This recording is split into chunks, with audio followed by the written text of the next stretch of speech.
Last thing, we're going to be better with off-ball screens.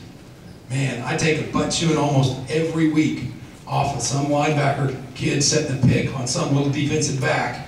You know, well, he ran through the lane, he just got his head handed to him. You know, the football part of me goes, yeah, that's right, don't come through my lane, you know. But the other part of that is, who's watching that? Who's watching that? Well, what does that mean? Well, you better talk about that in the pregame. You better have that down about who's going to get those screens. Now, there's a lot of you guys in this room I've worked with before, and I've heard some of you say in the pregame, and I agree with that.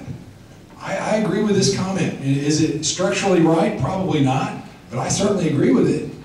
If we'll get those early, we won't have them late. You know, there's the worst thing for the coaches is that you call that off-ball screen late in the fourth quarter and you haven't called any of those screens all night. You know, get them at the beginning. I started officiating in college, and we were all, you know, in college, you know, and we're calling call games, and so we go call this junior high tournament, and we called all the games, you know, all week long. It was just the two of us. That was it. We were there.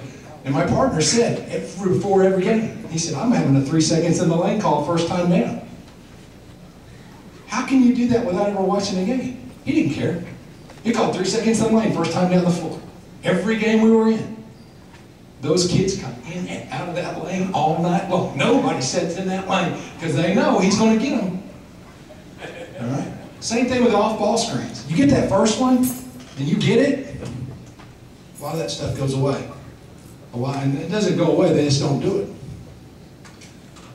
Okay,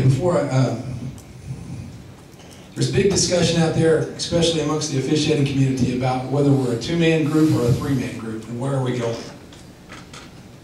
Well, the state of Oklahoma, I'm not really sure I can give you a standard answer on that. I think what we need to do, in my opinion, is we need to have more 3-man mechanics taught, and we need to have more 3-man mechanics used in our high school varsity games. Now, it's already in 5A and 6A in the playoffs. You know, my suggestion has been to Mr. Shakley, and we've talked about that, is that we start to move it down into 4A. But there's some issues with that. There's a lot of issues with that. One issue is, if we have it during the playoffs, then the schools are going to say, well, we need to have it during the regular season. We have it during the regular season, and the schools have to pay for that third official. And, you know, we're starting to get into lots of stuff here. But, you know, it was very difficult for me to send 2 officials to call the 4A boys playoffs. I mean, because they need 3, a lot.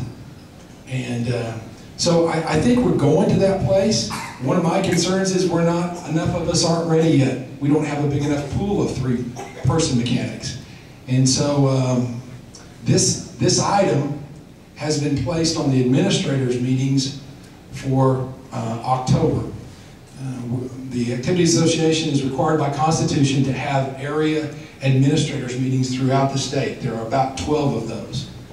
At that different locations throughout the state, they bring up items that they want to discuss, and they want the board and the staff to take a look at. Mr. Shakley has already placed on the agenda for every one of those meetings a discussion about 2-man and 3-man mechanics, and what schools and what classifications want that in their basketball play.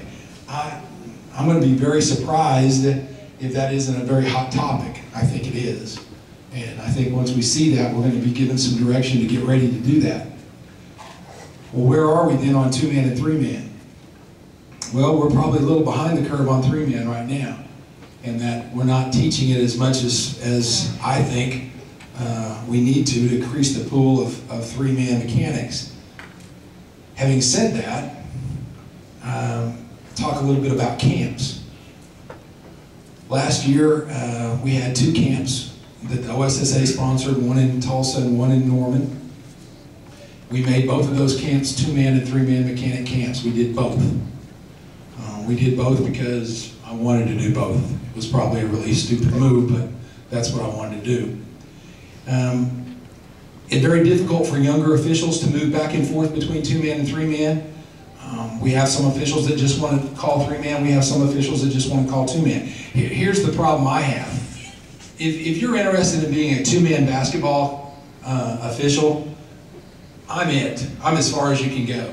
I mean, you know, state tournament play, that's the top of the two-man game. Problem with the three-man game is if you get really good at three-man, you leave us. And you go on and call, you know, junior college, you know, D1, all that kind of stuff. If we're training good three-man mechanic people, we're going to lose them. They're going to move on. So we've got to increase the pool of three-man. We've got to have a deeper pool as far as the training is concerned. So, and this is in the, again, very much in the infant stage, but this is kind of the plan for next summer. I'd like to take those two camps, the Tulsa camp and the Norman camp, and designate one of them a two-man camp and one of them a three-man camp. Down at Cameron University, the Cameron basketball coach has approached me about having a camp at his place. And we've got a lot of officials in the Lawton area where I think maybe might be able to pull something like that off. In fact, they did it on a volunteer basis last year. We'll make that a two-man camp. So we'll have a two-man camp at Lawton, we'll have a two-man camp either at Norman or in Tulsa, and a three-man camp at Norman or Tulsa. And then, a lot of you are familiar with Eddie Jackson's camp at Stillwater, a very intense three-man camp. Not recommended for a beginner person, but if you think three-man's where you want to go, you go to that camp, you'll know whether it is or not. They're very intense with what they're doing. Now, when I talked to Alan briefly about this, here's what I'd like to do with the camp at Shawnee that TOA sponsors. You know, you guys do, I don't mind telling you, you do the best job of training young officials in the state. And I'm sure that official that was here the other night saw that. Didn't take me too long to figure that part out. But we would like to make the Shawnee camp kind of the intro camp. You know, not that we would ever turn down anybody that wanted to come that had 5 or 6 years experience or more than that, but we would really like to send our 1, 2, and 3 folks to that camp at Shawnee and get them started in that direction. You know, Alan and I visited about that, and I've talked to Eddie Jackson about using his camp that way, so that would give us 5 camps throughout the state. A couple of them that were just designated to be 3-man camps, a couple of them designated to be 2-man camps, and then a camp where we would have like a beginner's emphasis. Now, whether we can make that work or not, I don't know. That's the thought at this point.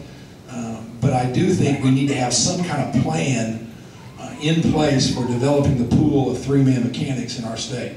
And because it's going to happen, we're going to have more officials. And I know, I don't think we're quite ready yet. I do appreciate the opportunity to come and speak. I will try to answer as many questions as I can.